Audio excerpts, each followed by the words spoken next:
സുരേഷ് ഗോപി, കുതിരവട്ടം പപ്പു, മാമുക്കോയ എന്നിവർ ഒന്നിച്ച് പൊട്ടിച്ചിരിയുടെ ആഘോഷമൊരുക്കിയ parallel college എന്ന ചിത്രത്തിലെ കോമഡി മെഗാ ഹിറ്റ്.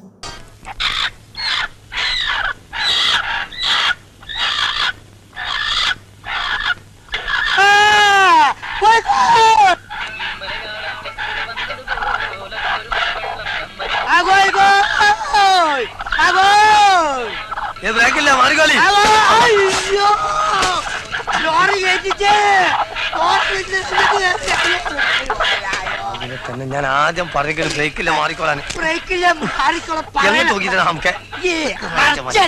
പരിപാടിയാണല്ലേ. മത്സരിക്കല ഞാൻ കാട്ടുപരുത്തി കളരിയാ. ഈ കാട്ടുപരുത്തിയാണെങ്കിൽ ഞാൻ വേലിവ് പരുത്തിയണ്ട. അങ്ങനത്തെ ഒരു പരുത്തി അല്ല പ്രിൻസിപ്പാളോ പോലെടാ.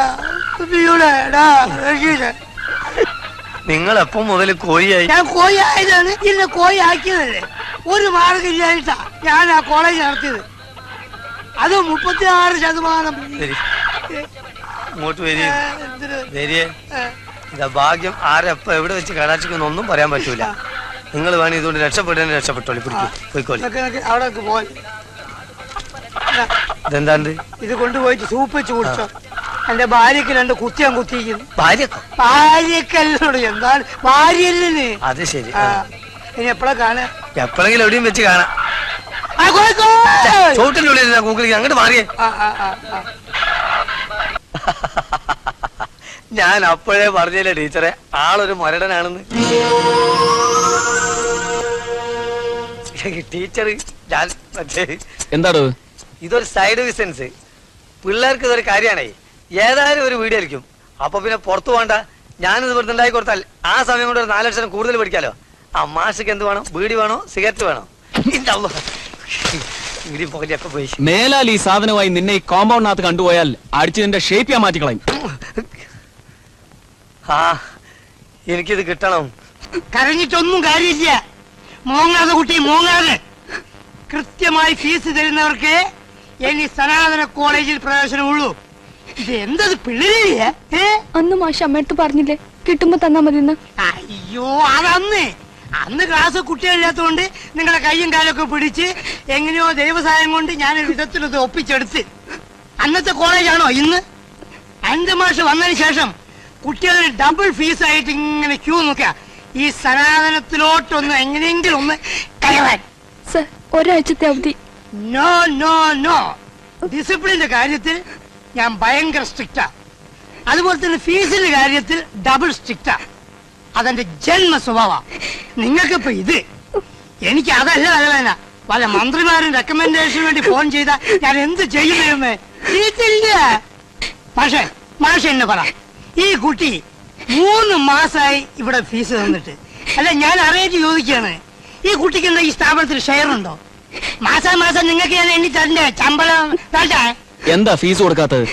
ഇതെന്താ ധർമ്മസ്ഥാപനം വല്ലതാണോ? അത് വേണ്ടി അങ്ങനെ ഒന്നുകൂടി ചോദിക്കും. ഞാൻ അവിടെ ഉണ്ട്. ക്ലാസ്സിൽ ഏറ്റവും നന്നായി പഠിക്കുന്ന കുട്ടിയാണ് രാധ. ഓ ഞാനതിന് എതിരൊന്നും പറഞ്ഞില്ലല്ലോ. പക്ഷെ ഫീസ് തരുന്നില്ലല്ലോ. രാധയുടെ ഫീസ് എന്റെ ശമ്പളത്തിൽ നിന്ന് പിടിച്ചോ. കുട്ടി ക്ലാസ്സിൽ പോ.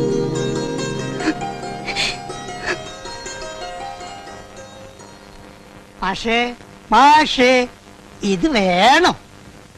സാറിന് ഇപ്പൊ എന്താ വേണ്ടേ? അയ്യോ എനിക്കൊന്നും വേണ്ട. ഫീസ് വേണ്ടേ? അത് വേണം.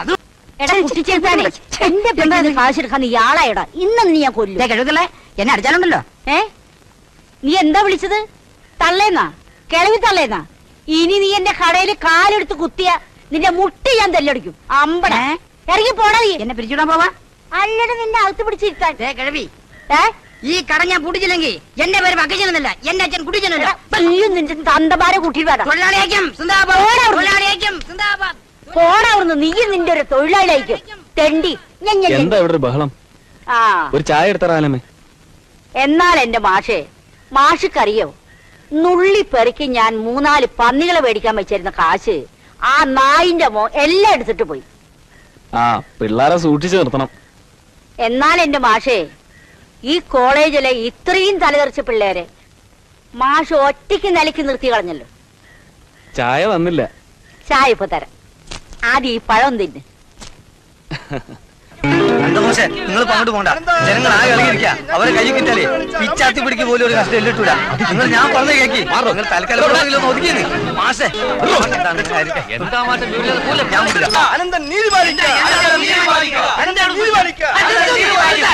എന്താണ് പ്രശ്നം? ഞങ്ങൾ പറഞ്ഞു തരാം. ബസ് സ്റ്റാൻഡിൽ എടുത്തു.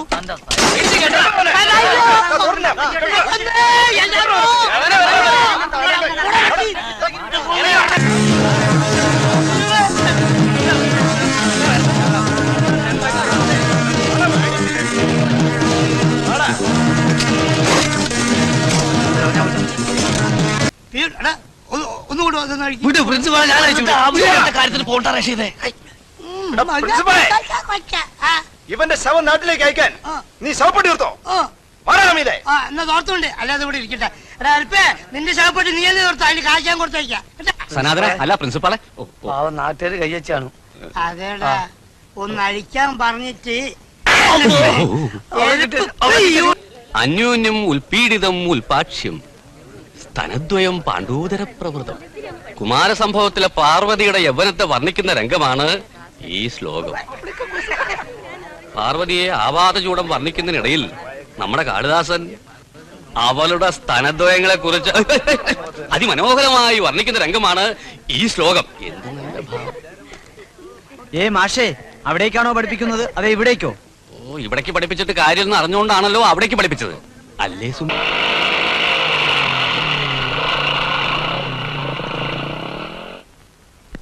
ഇവിടെ ആരും ഇല്ലേ? ശ്രീദേവി, ശ്രീദേവി, ആരാ? ശ്രീദേവി ഇവിടെ ഇല്ലേ? താൻ ആരാ? ഞാൻ ബാലു. ബാലുവോ? തനിക്കിപ്പോ എന്താ വേണ്ട? എനിക്ക് ശ്രീദേവിയുടെ അച്ഛനെ ഒന്ന് കാണണം. ശ്രീദേവിയുടെ അച്ഛൻ ഞാൻ തന്നെയാ. അയ്യോ അമ്മാവനായിരുന്നോ? ഞാൻ അറിഞ്ഞില്ല കേട്ടോ. ആ ശ്രീദേവിയുടെ അതേ ഫേസ് കട്ട് തന്നെ. ഇരുന്നാട്ടെ, കസേലോട്ട് ഇരുന്നാട്ടെ. ഇരുന്നാട്ടെ. ശ്രീദേവി, താൻ ആരാ? എന്റെ വീട്ടിൽ കയറി വന്ന് എന്നെ പിടിച്ചിരുത്താൻ? അതൊക്കെ പറയാനല്ലേ ഞാൻ വന്നത്. ആ എന്താ ശ്രീദേവി നോക്കിക്കുന്നത്? പോയി ചായ കൊണ്ടുവാ. അമ്മാവന് ചായയോ കാപ്പിയോ? എനിക്ക് ചായ മതി. ഇതാണ് എനിക്ക് ദേഷ്യം വരുന്നത്. പോയി ചായ കൊണ്ടുവരാൻ. ചായ കുടിക്കണോ കാപ്പി കുടിക്കണോ എന്നൊക്കെ ഞാൻ തീരുമാനിച്ചോളാം. താൻ വന്ന കാര്യം എന്താന്ന് വെച്ചാ പറ. അപ്പൊ അമ്മാവനൊന്നും അറിഞ്ഞില്ലേ? ഇത് നല്ല കൂത്ത്. ഞാൻ കെട്ടാൻ പോകുന്ന പെണ്ണാണ് ശ്രീദേവി. താൻ കെട്ടാൻ പോകുന്ന പെണ്ണോ? അത് താനാണോ തീരുമാനിക്കുന്നത്? എന്താ അമ്മാവ ഇങ്ങനെയൊക്കെ? അമ്മാവനാ? താൻ വന്നപ്പോഴേ മുതൽ തന്റെ ഈ വിളി ഞാൻ ശ്രദ്ധിക്കുകയാണ്. ഏത് മുറയിലാണോ ഞാൻ തന്റെ അമ്മാവനായത്? മോളെ കെട്ടിക്കഴിഞ്ഞാ പിന്നെ അമ്മാവനല്ലേ? ഞാൻ അഡ്വാൻസ് ആയിട്ടൊന്ന് വിളിച്ചെന്നേ ഉള്ളൂ. ശ്രീദേവി ഒന്നും പറഞ്ഞില്ലേ? അതിന് താന് ശ്രീദേവിയായിട്ട് എന്താ ബന്ധം? ഞങ്ങള് ഭയങ്കര ബന്ധത്തിലാ. ശ്രീദേവി പറഞ്ഞായിരുന്നു അമ്മാവൻ വളരെ ഡീസന്റ് ആണ്, വലിയ തറവാട്ടി പിറന്നാണെന്നൊക്കെ. സ്മാർട്ടായിട്ടുള്ള ചെറുപ്പക്കാരെയൊക്കെ വലിയ ഇഷ്ടമാണെന്ന്. എടി ശ്രീദേവി, ആ ചായ വന്നു, ചായ വന്നു. ആ അമ്മാവൻ കുടിച്ചാട്ടെ. ചൂടാറുമ്പോ കുടിച്ചാട്ടെ. ശ്രീദേവി, നമ്മൾ തമ്മിൽ അടുപ്പാണെന്നുള്ള കാര്യം നീ അമ്മാവനോട് പറഞ്ഞില്ലായിരുന്നു? അവള് പറഞ്ഞു കാണും, അമ്മ മറന്നുപോയതാ. ഇയാള് പറയുന്നതൊക്കെ സത്യമാണോ? അയ്യോ സത്യമാണോ അമ്മാവ? നാം ഉണ്ടായിരോ? എന്താടി നിന്റെ നാവ് ഇറങ്ങിപ്പോയോ? നിന്നോടോ ചോദിച്ചത്? അതെ.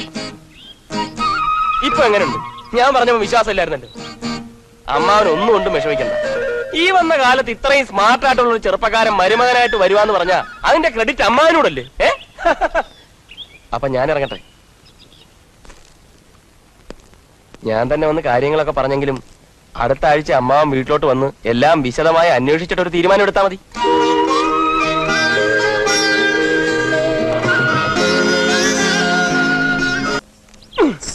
അയ്യോ ഓടി വരണേ, ബൈക്കിൽ നിന്ന് വീണേ.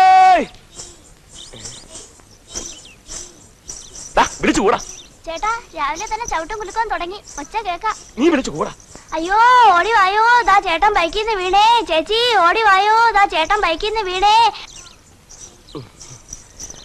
അയ്യോ ചേച്ചി ഒന്ന് പിടിച്ചേരെ, എല്ലാം ഒടിഞ്ഞെന്നാ തോന്നുന്നത്. നീ അവിടെ കിടക്ക്, ഞാൻ ഹോസ്പിറ്റലിലേക്ക് ഫോൺ ചെയ്യാം. അവർ ആംബുലൻസ് ആയിട്ട് വരും കേട്ടോ. അയ്യോ വേണ്ട ചേച്ചി, അതിന്റെ ആവശ്യമൊന്നുമില്ല. അപകടമൊന്നും പറ്റില്ല, ഒന്ന് സ്ലിപ്പായതല്ലേ ഉള്ളൂ. ചേട്ടാ നിന്നെ എനിക്കറിയില്ലേ, ഇതില് പോകുമ്പോഴൊക്കെ നിന്റെ ബൈക്കിന് എന്തെങ്കിലും ആക്സിഡന്റ് ഉണ്ടാവും. അതാ ചേച്ചി മനസ്സിന്റെ ഒരു യോജിപ്പ്. ഇവിടെ വരുമ്പോ ബൈക്ക് താനെ നിന്നു പോവും. ചേച്ചിയോടുള്ള ബന്ധത്തിന്റെ ഒരു ദൃഢതയെ. പിന്നെ പുതിയ ടീച്ചറും കുട്ടികളൊക്കെ വന്നെന്ന് കേട്ടു. ചുമ്മാ ഒന്ന് പരിചയപ്പെട്ട് സ്റ്റെപ്പൊക്കെ ഒന്ന് നോക്കിയിട്ട് പോവാന്ന് വിചാരിച്ചു. ചേച്ചി ചായ എടുത്തോ. നല്ല ചൂട് വേണം. ആ ശ്രീദേവി, വല്ല ആവശ്യമുണ്ടോ ബാലു ഈ വിവരമില്ലായ്മ എഴുന്നള്ളിച്ചിട്ട്? കേട്ടോ ശ്രീദേവി, ഞങ്ങളുടെ കുടുംബത്തിൽ കല എന്നുള്ള 2 അക്ഷരം 7 അയൽവക്കത്തൂടി പോവാത്തത് ഇവ മാത്രമേ ഉള്ളൂ. പിന്നെ നൃത്തം കാണുന്നതും ഉറുമ്പിക്കുട്ടി പോയിരിക്കുന്നത് ഒരുപോലെയാണെന്നാ ഇവന്റെ അഭിപ്രായം. ചേച്ചി തമാശ പറഞ്ഞാണ്. ചില സമയത്ത് ഇതുപോലെ ചില കാച്ചിയാ നമ്മൾ ചിരിച്ചിരിച്ചിരിച്ചിരിച്ച് മോളെ. ആ മതി മതി, ഇങ്ങോട്ട് വാ. എന്നാ ഭാരതനാട്യം നടക്കുന്നു. നീ ചെരുപ്പ് മറന്നുപോയി. എടാ എന്തിനാണ് നീ ഇങ്ങോട്ട് വരുന്നതെന്ന് എനിക്കറിയാം. ഇനി ആക്സിഡന്റ് എന്ന് പറഞ്ഞു വന്നാലേ നിന്റെ മുട്ടി ഞാൻ തല്ലി ഓടിക്കും.